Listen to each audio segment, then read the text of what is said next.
She survived the boat. That is the part nobody tells you. Nero did not simply order his mother killed, he built her a death. He engineered a vessel designed to collapse at sea, rigged the hull to flood on command, invited Agrippina aboard under the pretense of a reconciliation dinner, embraced her warmly, watched her sail into the black water of the Bay of Baiae, and waited for news that the problem was solved. The ship collapsed exactly as designed. She swam to shore. Sit with that for a moment. You are Nero, Emperor of Rome, the most powerful human being on Earth. You just spent weeks engineering your own mother's drowning, pulled off the dinner, watched the ship leave the harbour, and she swam out of the water and walked home. Most men would feel something in that moment. Guilt, horror, a cold wave of reality crashing in. Some dark part of even the worst men would hesitate. Nero felt inconvenienced. He sent soldiers to finish it the same night. When they arrived at her villa, Agrippina understood immediately what was happening. Roman historians record that she pulled back her robe, exposed her stomach, looked at the soldiers and told them to strike there. The womb that had produced the emperor? If she was going to die, she would die making Nero feel it symbolically, even if he would never allow himself to feel anything at all. The soldiers obliged without hesitation. When the report reached Nero, he did not weep.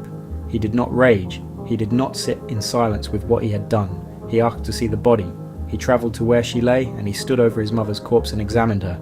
Historians record this moment with the kind of restrained clinical language that tells you they could barely bring themselves to write what they were witnessing. He looked at her the way a man looks at a problem he has finally resolved.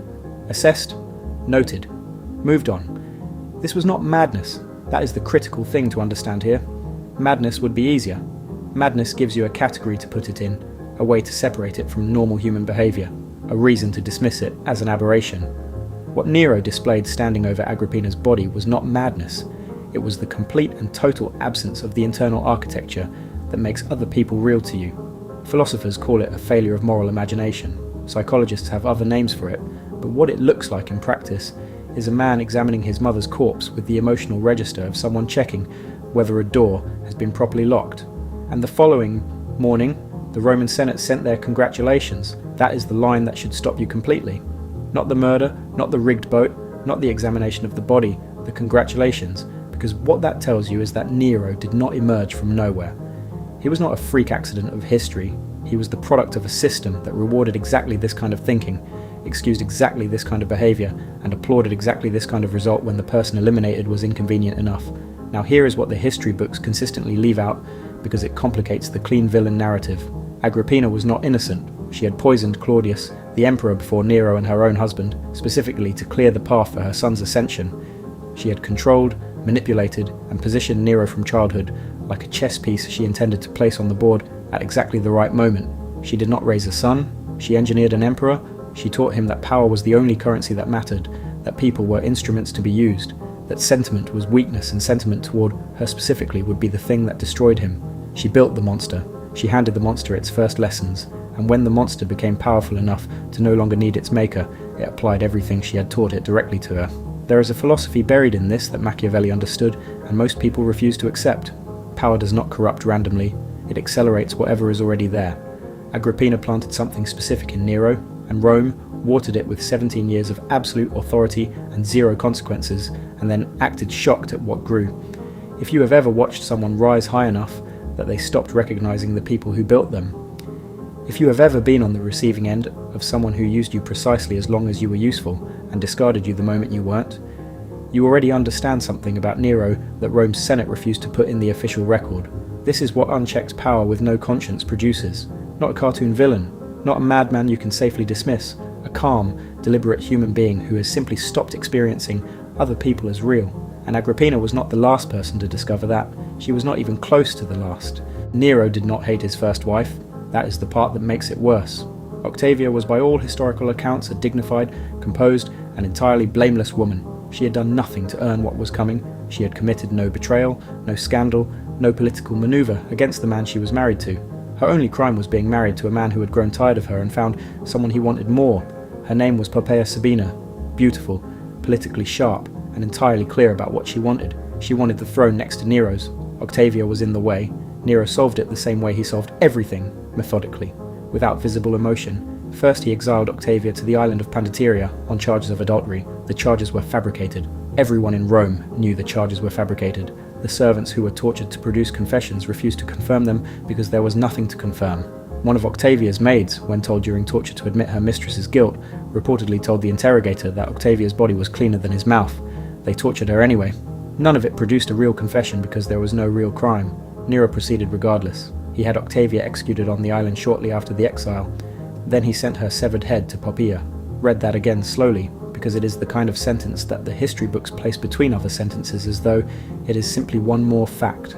He sent his wife's severed head to his mistress as a gift, as confirmation, as the most brutal possible demonstration that the obstacle had been removed and the position was now available, and Poppaea accepted it. What does that tell you about the world Nero operated in? Not just about Nero, but about everyone around him. The people who carried out the execution, the people who delivered the head, the woman who received it, the Senate that registered no formal objection. Power at this level does not just corrupt the person holding it, it corrupts the entire atmosphere around it. Everyone in proximity begins making calculations that would have been unthinkable before proximity to that power became their normal. Carl Jung wrote about the shadow, the parts of human nature that civilization teaches us to suppress and deny. What Rome under Nero revealed is what happens when the person at the top of a civilization has no shadow suppression mechanism at all, when the thing most people spend their lives managing simply does not exist in one individual, and that individual has unlimited authority. It does not produce chaos immediately. That is the unsettling truth. It produces a functioning system. Courts still operated, trade still moved, buildings were still constructed. The machinery of civilization ran perfectly well while a severed head was being delivered across Rome like correspondence. This is what makes Nero more disturbing than any fictional villain ever written. Fiction requires the monster to be visible. Reality requires everyone around the monster to keep showing up for work. If you are the kind of person who has ever stayed in a room where something deeply wrong was happening because leaving felt more dangerous than staying, you understand something about Rome that the history books frame as ancient and distant. It was not ancient, it was human. And Nero was not finished. The city itself was next. If this channel is showing you history the way it actually happened, subscribe now. This is not the version they taught you, and it only gets darker from here. The fire started on the night of July 18th, 64 AD. It began in the merchant shops near the Circus Maximus and moved fast. Rome was a city of narrow streets, wooden structures, and buildings packed so tightly together that fire did not spread so much as detonate from block to block. Within days, 10 of Rome's 14 districts were burning, 3 were completely destroyed, hundreds of thousands of people lost everything in a matter of nights. And Nero, according to the most persistent historical account, watched from a tower and played his lyre. Now here is where history gets complicated, in the way that makes it more disturbing, not less. Most modern historians believe Nero did not start the fire. The evidence for deliberate arson on his part is thin, and the sources that accuse him most directly had strong political motivations to destroy his legacy posthumously. The fire was most likely accidental. Most likely. But what Nero did with the fire is not in question at all. He used it. Before the ash had fully settled, Nero had announced plans for a new palace. The Domus Aurea, the Golden House, a structure so vast it is almost impossible to fully comprehend from a modern vantage point.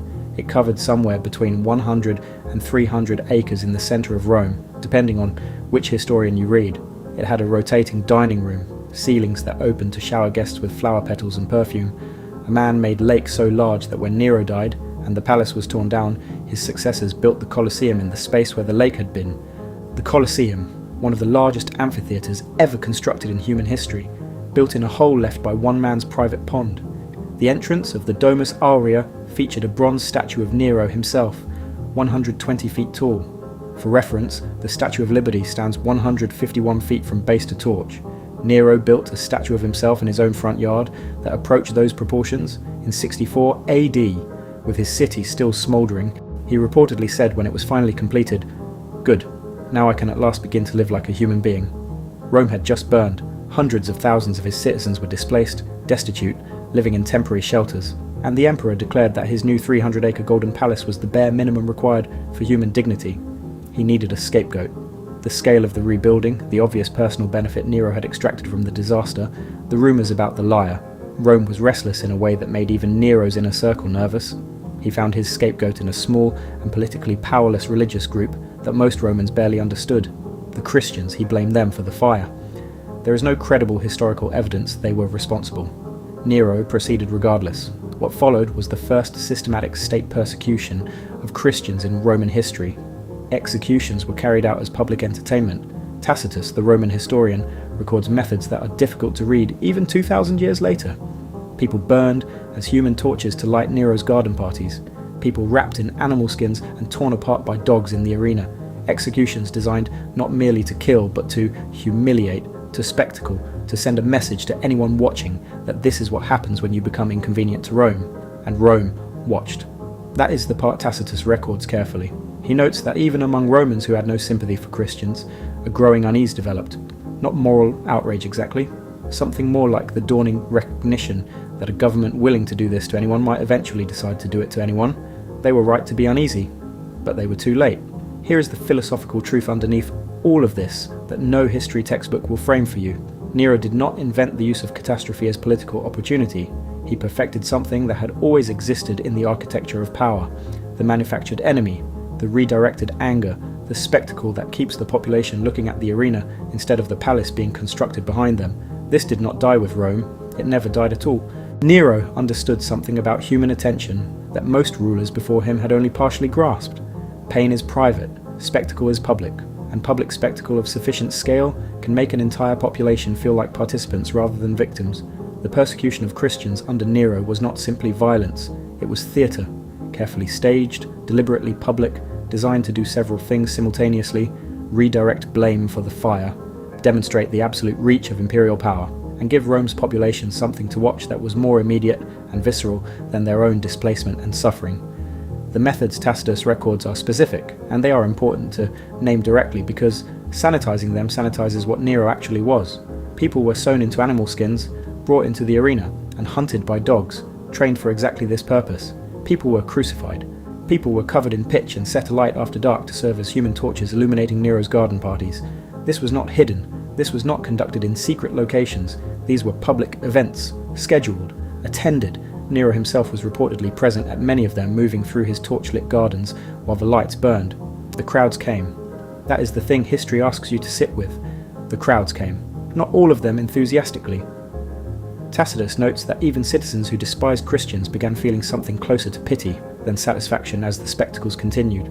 Not because Rome had suddenly developed a conscience, but because the sheer scale and creativity of the suffering began to feel disproportionate, even to people who had no sympathy for the victims. But they came. And while they came, they were not thinking about the Domus Aurea rising on the cleared land. They were not calculating who had benefited most from the fire. They were watching the arena and feeling the complicated human mixture of horror and fascination that public violence has always reliably produced.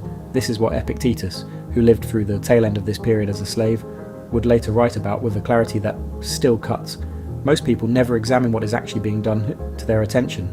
They believe they are witnessing events. They do not recognize that their witness is itself being managed, directed, used. The spectacle is never just the spectacle. It is always also the hand moving behind it. Nero was that hand.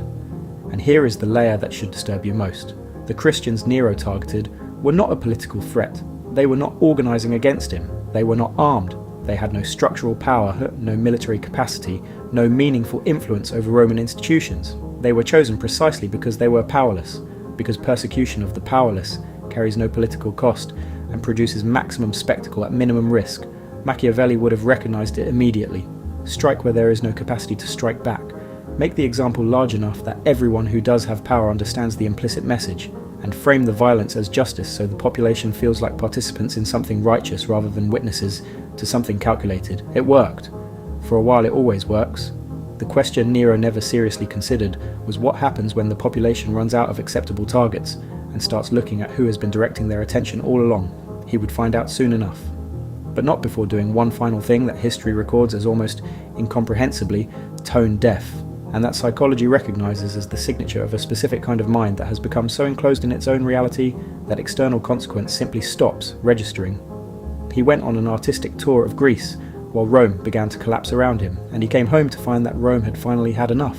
In 68 AD, 4 years after the fire, 14 years into his reign, the machinery that had sustained Nero finally broke. It did not break dramatically. It broke the way these things always break, slowly. Then, all at once, provincial governors began declaring against him. The legions, the actual military power that held Rome together, began shifting their loyalty to other names. The Senate, which had sent congratulations when he murdered his mother, which had watched the executions in the garden without formal objection, which had functioned as a compliant audience for everything Nero had done for over a decade, finally declared him a public enemy. The man who had been untouchable was suddenly without protection. He fled Rome with 4 servants. 4. The emperor, who had built a palace with a 120-foot statue of himself in the front yard, fled his own capital with 4 people willing to stay with him. He hid in a villa outside the city while the sound of approaching horsemen grew closer. What Nero did in those final hours is the most psychologically revealing thing he ever did. More revealing than the rigged boat, more revealing than the examination of the body, more revealing even than the severed head. He wept. He panicked. He kept repeating a single phrase that historians have recorded in several variations, but whose meaning is consistent across all of them. What an artist dies in me. Not, what an emperor. Not, what a leader. What a ruler. What a Roman. What an artist.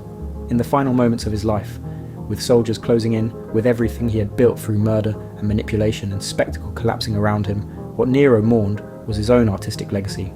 His singing, his lyre playing, his performances in Greek theatres that he had forced audiences to applaud for hours, stationing guards at the exits to ensure no one left before he finished. He had killed his mother, executed his wife, burned Rome's victims as garden torches, constructed a monument to his own ego on the ruins of a city's suffering. And in the end, what he grieved was that the world was losing a great performer. This is not irony. This is not dark comedy. This is the logical endpoint of a mind that had been insulated from a consequence for so long that its own narrative had become the only reality it could access. Nero did not experience his reign the way Rome experienced it. He experienced it as a story about himself in which he was the most interesting character and everyone else was background. He could not properly see himself because he had never been forced to. He died by his own hand, assisted by one of his 4 remaining servants when he could not bring himself to complete it. His last recorded words were variations of the same lament: the great artist, the world losing something irreplaceable. He was 30 years old. Rome moved on within weeks. The mourning period was minimal. New emperors rose. The Domus Aurea was stripped, buried, built over. The lake became the Colosseum. The 120-foot statue was eventually converted into a statue of the sun god by simply removing Nero's face and replacing it. Rome's way of saying, we will keep the monument and erase the man. But here is what Rome could not erase and what history has never fully reckoned with. Nero did not happen despite Rome. He happened because of it. Every senator who applauded, every soldier who carried out orders without question, every citizen who came to the garden parties and watched the torches burn, every person who calculated that speaking was more dangerous than silence and chose silence. Collectively, they built the conditions in which a man like Nero was not just possible but inevitable. The philosophers understood this. Marcus Aurelius wrote about the responsibility of conscience. Seneca wrote about the cost of proximity to power. Epictetus wrote about the only thing any person ever truly controls, the decision about who they are willing to become in order to survive the room they are in. Nero is not a lesson about one man. He is a lesson about every room you have ever been in where something wrong was happening and the calculation of cost kept you quiet. The question is not what Nero was, the question is what you would have done